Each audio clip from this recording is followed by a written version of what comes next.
Assalamualaikum warahmatullahi wabarakatuh. Selamat berjumpa kembali dengan saya dalam materi fikih ibadah. Kali ini kita akan bahas tentang sholat. Selanjutnya, mari kita perhatikan dengan baik apa yang ada dalam materi sholat ini.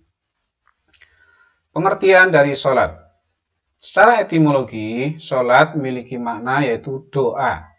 Nah, doa adalah permohonan dari yang rendah kedudukannya kepada yang maha tinggi. Jadi sholat sebagai doa ini adalah sebuah permohonan yang disampaikan oleh makhluk yang rendah kepada yang maha tinggi, yaitu sang khalik, yaitu Allah Subhanahu wa Ta'ala. Kemudian sholat juga memiliki makna rahmat atau kasih sayang, karena dengan orang melaksanakan sholat akan mendapatkan rahmat dari Allah. Secara terminologi, sholat adalah ibadah fisik atau ibadah badaniyah yang difardukan Allah, diwajibkan Allah kepada setiap orang muslim. Jadi siapapun dari seorang yang telah menjadi muslim, maka wajib baginya sholat untuk didirikan. Ya, sholat itu diucapkan dengan kata didirikan, bukan dilaksanakan, karena bahwa sholat itu dilaksanakannya berat kecuali bagi orang yang khusyuk. Wa innaha lakabiratun illa 'alal khashiyin. Jadi memang sholat itu tidak hanya sekedar melaksanakan, tetapi juga mendirikan. Maka itu gambaran bahwa sholat harus dilakukan dengan sungguh-sungguh. Tidak hanya sekedar ritual atau menggugurkan kewajiban. Ya, didirikan ya, atau iqamah as-sholat.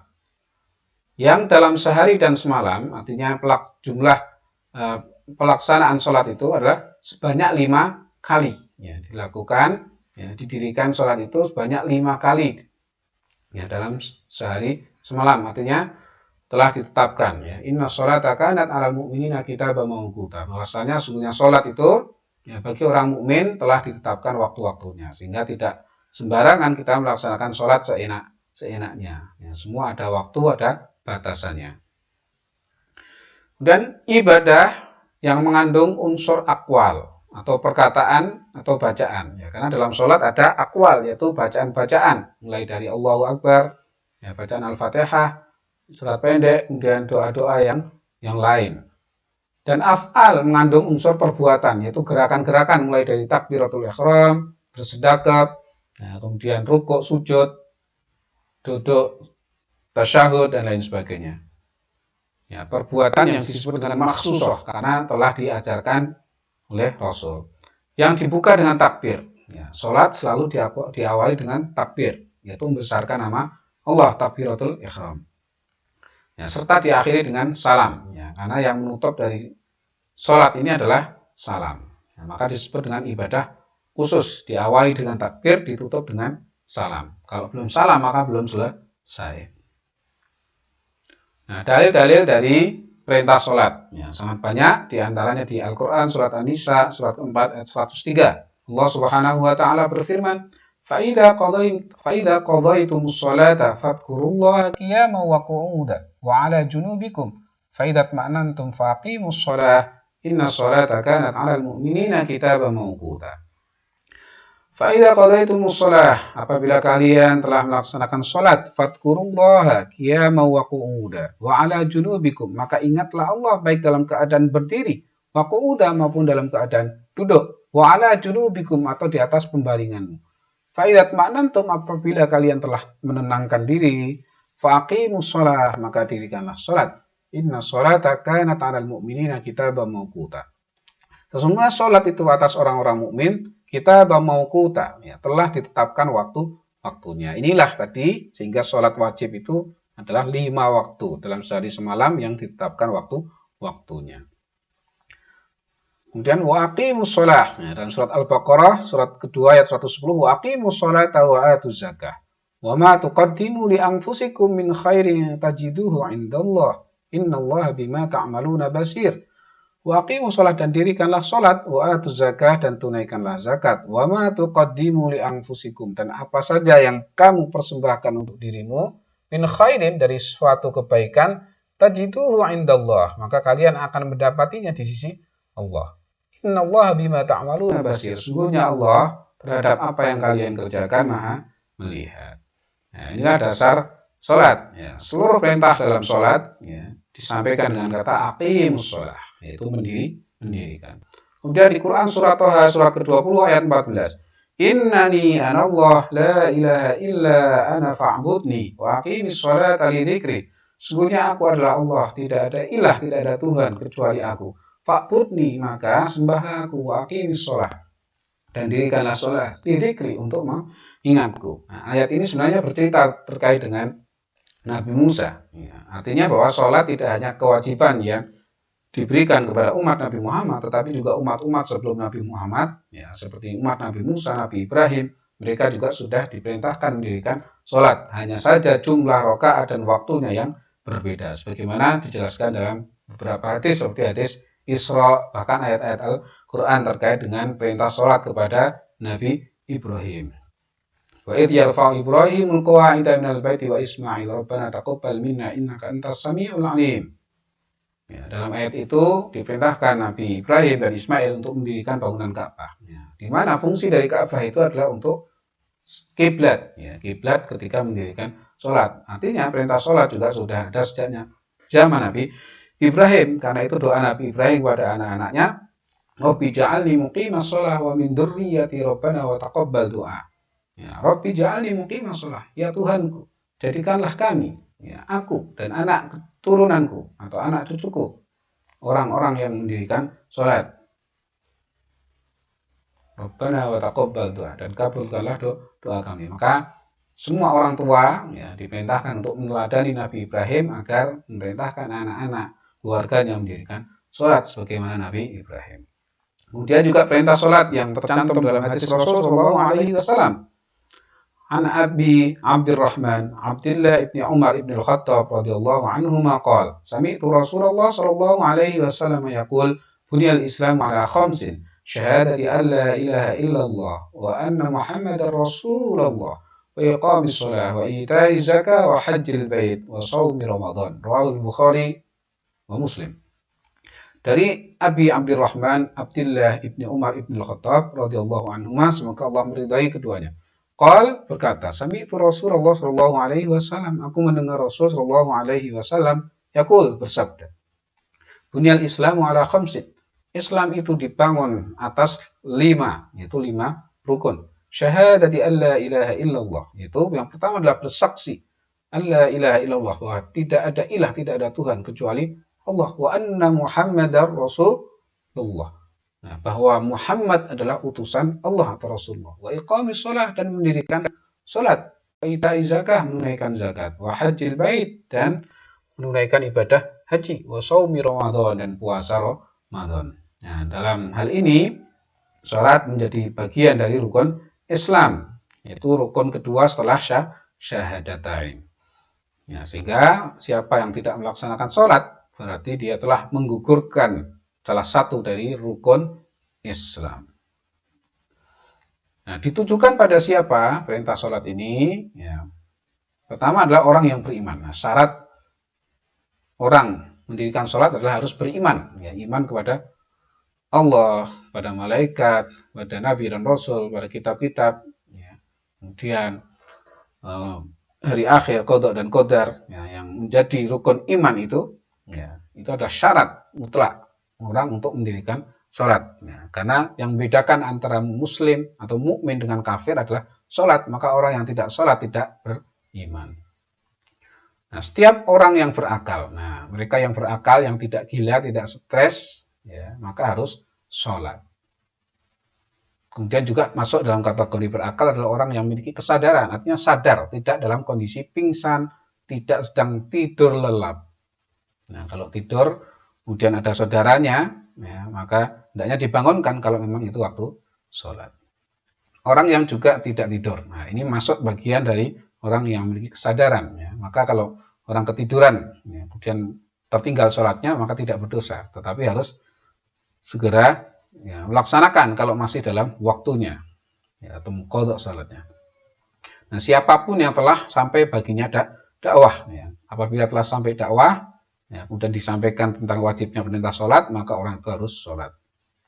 Dan orang yang mampu melihat perilaku sholat ataupun mendengar bacaan sholat, artinya orang yang bisa melihat, setidaknya dia bisa melihat bagaimana imam sholat, ya, tahu bacaannya, ya, jadi belajar. Jadi apapun dalam agama ini tentu harus belajar. Ya, shollu kama ra'aitumuni usolli. Kita diperintahkan untuk melihat bagaimana Rasul sholat. Nah, melihatnya bagaimana? Dengan mengkaji hadis-hadis, mengkaji fikih tentang fikih sholat. Maka siapapun yang sudah belajar ya, sholat, tidak sholat, maka dia berdosa. Nah, yang belum belajar maka harus diajari. Setiap orang yang sudah balik, artinya sampai umur dewasa, kalau laki-laki sudah junub, perempuan sudah haid, maka harus sholat. Seseorang yang telah suci dari haid dan nifas, ya bagi wanita, ya, dalam kondisi haid atau nifas, maka perempuan tidak boleh sholat. Tetapi kalau sudah suci, maka dia harus sholat. Nah, ketentuan untuk sholat, ya, yang pertama adalah, ya, ini menjadi syarat, ya, bersih dari hadas besar dan hadas kecil. Ya, syarat dari diterimanya sholat tentu adalah toharoh, nah, yaitu berwudu. Maka orang yang punya hadas kecil harus berwudu, yang hadas besar harus mandi janabah dulu. Ya, berwudu. Nah, ini adalah untuk membersihkan dari hadas besar, hadas kecil sebagai syarat dari diterimanya sholat. Kemudian yang kedua, suci badan, pakaian dan tempat dari najis. Ya, dalam sholat maka badan harus suci, pakaian suci, tempat juga harus suci. Kemudian menutup aurat. Ya, bagi laki-laki maka harus menutup aurat. Ya, tidak boleh auratnya laki-laki tampak. Ya, karena aurat laki-laki adalah setidaknya dari pusar sampai rukbah atau sampai ke lutut, ya, dengkul. Ya, adapun bagi perempuan, ya seluruh anggota tubuhnya, kecuali wajah dan telapak tangan. Maka ketika sholat harus itu tertutup semuanya. Ya, seluruh anggota tubuh kecuali wajah dan telapak tangan. Kemudian yang keempat, mengetahui adanya waktu sembahyang. Jadi tahu telah tibanya waktu sholat. Kemudian yang kelima, menghadap ke kiblat. Ya, kecuali dalam kondisi-kondisi tertentu seperti safar, maka itu pengecualian. Nah, inilah syarat-syarat dari syarat untuk sahnya melaksanakan sholat. Kemudian tata cara sholat. Nah, di sini disebutkan beberapa tata cara sholat. Yang pertama adalah berdiri menghadap kiblat. Kemudian berniat, bertakbir dengan takbiratul ihram.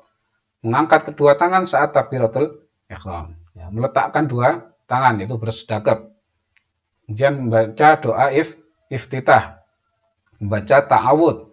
Ya, jadi segala bacaan terkait dengan Al-Quran maka harus diawali dengan ta'awud. Ya. Fa idza quri'a Al-Quran fasta'id billahi minasyaitonir rajim. Ya, kalau membaca Al-Quran maka hendaknya ya, berta'awud, mohon perlindungan kepada Allah dari godaan syaitan. Membaca surat Al-Fatihah. Nah, membaca surat Al-Fatihah ini hukumnya wajib. Ya. Siapa yang tidak membaca surat Al-Fatihah dalam sholat maka tidak sah. Ya, karena ini bagian dari rukun sholat. Kemudian bacaan sudah Al-Fatihah, yaitu bisa surat-surat pendek atau surat-surat yang lain selain Al-Fatihah. Kemudian rukuk dengan tumak ninah, yaitu rukuk dengan cara tenang. Tidak boleh orang rukuk dengan tergesa-gesa, seperti ayam yang mematok makanan. Nah, maka rukuk harus tumak ninah dengan tenang, posisinya sampai sempurna. Iktidal dengan tumak ninah, iktidal juga dengan tumak ninah harus sempurna, tidak boleh tergesa-gesa. Kemudian sujud dengan juga tumak ninah. Nah, sujud dengan cara sikap yang sempurna. Nah, tidak boleh hanya sekedar nempel jidatnya kemudian naik kembali, tapi harus sujud dengan sesempurna mungkin sehingga 7 anggota sujud ya, terkena. Kemudian iftirash ketika duduk antara dua sujud, ya, duduk iftirash di antara dua sujud. Kemudian sujud kedua. Nah, sujud kedua, kemudian duduk istirahat. Ya, duduk istirahat ini sebelum berdiri. Biasanya duduk sejenak sebelum kemudian naik kembali untuk takbir berikutnya. Nah, rakaat kedua. Ya, kemudian ada duduk tasyahud. Ya, duduk tasyahud ini bisa jadi ada dua. Ya, tasyahud awal dan tasyahud akhir. Kemudian menggerakkan telunjuk dan memandangnya. Ya, bagi yang menggerakkan telunjuk, nah ini bagian dari sunnah juga. Ya, menggerakkan telunjuk. Ya, atau mungkin kalau tidak menggerakkan, ya cukup untuk mengisyaratkan jarinya. Ya, jari telunjuknya. Meskipun tidak digerakkan. Meskipun dalam beberapa hadis disebutkan tentang sunnahnya menggerakkan telunjuk. Karena menggerakkan itu akan membuat atau menyakiti syaitan. Ya. Karena syaitan itu sangat takut dengan orang yang sholat. Kemudian ucapan tasyahud dan doa sesudahnya. Nah, dalam bacaan tasyahud akhir tentu ditambahkan. Ya, setelah syahadat adalah sholawat kepada Nabi Muhammad dan sholawat Ibrahimiyah. Kemudian doa setelah bacaan tasyahud. Ya, doa mohon perlindungan dari adab kubur maupun al-masihid dajjal. Ya, kemudian rakaat ketiga dan keempat, ya, apabila memang sholat itu ada 3 rakaat atau 4 rakaat seperti maghrib dan isya atau duhur dan asar. Kemudian tasyahud akhir dan duduk tawaruk. Ya, ini adalah tasyahud akhir, ya. Doa tasyahud yang tadi dilengkapi dengan sholawat Nabi, kemudian sholawat Ibrahimiyah. Ya, apabila memang terdapat, dan ini pasti ya, karena tasyahud akhir adalah bacaan yang pasti ada. Ya, tetapi kalau tasyahud awal itu yang belum tentu ada. Ya, seperti sholat subuh tidak ada tasyahud awal, tapi ada tasyahud akhir. Ya, kemudian kewajiban sholawat atas Nabi, ya, berlindung dari 4 perkara yang tadi disebutkan, ya, ini dalam tasyahud akhir. Kemudian berdoa sebelum salam. Ya, sebelum salam berdoa. Ya, banyak doa yang bisa kita ucapkan sebelum salam. Ya, seperti mohon agar diberikan cahaya. Ya, Allahumma ja'al fi qalbi nuron wa fi basari nuron dan seterusnya. Ya, kemudian salam. Ya, salam dan macamnya. Ya, baik assalamualaikum atau assalamualaikum warahmatullahi wabarakatuh. Ya, dan tengok ya, kanan dan kiri. Nah, adapun pembatal sholat atau nawaqidus sholat. Yang pertama adalah meninggalkan salah satu rukun. Nah, kalau salah satu rukun tertinggal maka tidak sah, seperti tidak membaca Al-Fatihah. Ya. Sengaja memutuskan rukun sebelum sempurna. Ya, umpamanya sedang sholat kemudian terputus rukunnya. Ya, ketika membaca Al-Fatihah dia berpaling atau pergi atau tidak menyempurnakan beberapa gerakan, meninggalkan ruku, sujud, ya, maka menjadi batal. Kemudian meninggalkan salah satu dari syarat, ya, umpamanya tidak berwudu, tidak menutup aurat, nah, maka tidak sah sholatnya atau batal. Kemudian sengaja berbicara, nah, ketika sholat kemudian ngobrol dengan kawannya atau malah main HP, nah, ini tentu akan batal sholatnya. Kemudian makan dan minum, ya, ketika sholat tiba-tiba ambil gelas dan minum, nah, maka ini batal sholatnya. Kemudian banyak bergerak dengan gerakan yang tidak diizinkan syara, artinya gerakan yang di luar maslahat sholat, ya, seperti mengambil buku, ya, atau kemudian sibuk tangannya untuk membunuh nyamuk misalnya, ya, ketika sholat, atau yang lain, atau sembari bermain-main, nah, maka ini bisa membatalkan sholat. Nah, kecuali gerakan-gerakan tertentu seperti mengisi kekosongan shaf atau menarik kawannya apabila dalam shaf itu ya dia sendirian, ya, datang masbuk kemudian tidak ada kawannya, maka boleh dia mencari kawan menariknya, ya, atau untuk maslahat yang lain yang dikecualikan, yang dibolehkan dalam sholat. Ya, kemudian sujud syahwi. Nah, sujud ketika terjadi suatu hal yang membuat sholat kita kurang sempurna, misalnya lupa gerakan tasyahud, ya, lupa tidak sujud dan lain sebagainya. Nah, sujud sahwi adalah sujud yang dilakukan karena seseorang lupa terhadap sesuatu dalam sholatnya. Nah, ketinggalan tasyahud pertama atau ketinggalan kunut dalam sholat subuh. Nah, bagi yang berkunut, nah, ini juga bisa menjadikan sujud sahwi. Ya, misalnya orang yang membiasakan diri untuk kunut subuh, ya, maka ini bagian dari sunat apaat, ya, sehingga yang tidak kunut subuh harus sujud sahwi. Tetapi bagi yang tidak membiasakan kunut, ya tidak masalah. Kemudian kelebihan rakaat karena lupa. Ya, kalau lupa karena tidak fokus ketika sholat, maka hendaknya diakhiri dengan sujud sahwi. Kemudian karena syak ragu-ragu, ya, jumlah rakaatnya sudah berapa, ya, tidak bisa memastikan, maka hendaknya dia sujud sahwi. Kemudian kurang rakaat sholat karena lupa, ya, rakaatnya kurang, maka ini juga sujud sahwi. Nah, kemudian doa setelah sholat. Nah, doa-doa setelah sholat adalah seperti yang biasa mungkin kita dengarkan di masjid-masjid yang mengeraskan bacaannya. Nah, di antaranya adalah bacaan astagfirullah 3 kali. Ya. Saya mohon ampun kepada Allah. Kemudian Allahumma antas salam wa minkas salam tabarakta ya dzal jalali wal ikram. Ya Allah, Engkau Maha Sejahtera darimu. Ya, kesejahteraan Maha berkah. Ya, Engkau wahai zat yang memiliki keagungan dan kemuliaan. Ya. Kemudian la ilaha illallah wahdahu la syarikalah lahul mulku wa lahul hamdu wa huwa ala kulli syai'in qadir. Allahumma la mani'a lima a'taita wa la mu'tiya lima mana'ta wa la yanfa'u dzal jadd minkal jadd. Ya, ini agak terbalik ya doa di sini. Ya, harusnya di sini Allahumma la mani'a lima a'taita wa la mu'tiya lima mana'ta wa la yanfa'u dzal jadd minkal jadd.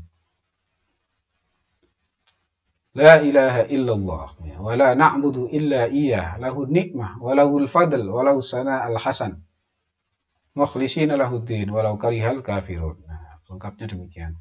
Jadi saya ulangi, la ilaha illallah wahdahu la syarikalah lahul mulku wa lahul hamdu wa huwa ala kulli syai'in qadir. Allahumma la mani'a lima a'taita wa la mu'tiya lima mana'ta wa la yanfa'u dzal jaddi minkal jadd. La ilaha illallah wa la na'budu illa iyyah lahu ni'mah wa lahul fadl wa lahu thana'al hasan mukhlisina lahuddin walau karihal kafirun.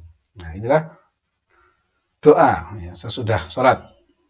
Nah, artinya tidak ada ilah yang berhak disembah kecuali Allah semata, tiada sekutu baginya. Nah, baginya kerajaan dan baginya segala pujian, dan Dia Maha Kuasa atas segala sesuatu. Ya Allah, tidak ada yang dapat menghalangi apa yang Engkau berikan, tidak ada yang dapat memberi apa yang Engkau halangi, dan tidak bermanfaat buat orang yang memiliki kekayaan dari siksaan-Mu akan kekayaannya. Tidak ada ilah yang berhak disembah kecuali Allah, dan kita tidak menyembah kecuali kepadanya. Miliknya segala nikmat, miliknya segala keutamaan, dan miliknya segala sanjungan yang baik. Tidak ada ilah yang berhak disembah kecuali Allah. Dengan mengikhlaskan agama, ketundukan untuknya, walaupun orang-orang kafir tidak suka. Hadis riwayat Bukhari dan Muslim. Nah, kemudian baca subhanallah 33 kali. Alhamdulillah 33 kali. Allahu Akbar 33 kali. Kemudian kembali mengucapkan la ilaha illallah wahdahu la syarikalah lahul mulku wa lahul hamdu wa huwa ala kulli syai'in qadir. Ya, 10 kali. Atau mungkin secukupnya, ya 3 kali. Kemudian membaca ayat kursi. Ya, Allahu la ilaha illa huwal hayyul qayyum la ta'khudhuhu sinatu wa la naum. Lahu ma fis samawati wa ma fil ardh. Man dzal ladzi yashfa'u indahu illa bi ilmihi. Ya'lamu ma baina aydihim wa ma khalfahum. ولا يحيطون بشيء من علمه إلا بما شاء وسع كرسيه السماوات والأرض ولا يؤوده حفظهما وهو العلي العظيم. Nah, doa ini ya, disunahkan khususnya di pagi dan petang. Ya, kemudian baca Al-Ma'udatain, ya, surat Al-Falaq, An-Nas, mohon perlindungan dari Allah dari godaan jin maupun setan maupun godaan manusia. Artinya manusia yang memiliki perilaku jin atau setan. Ya, demikianlah apa yang dapat saya sampaikan dalam materi fikih ibadah, khususnya dalam bab sholat. Sampai berjumpa kembali. Wassalamualaikum warahmatullahi wabarakatuh.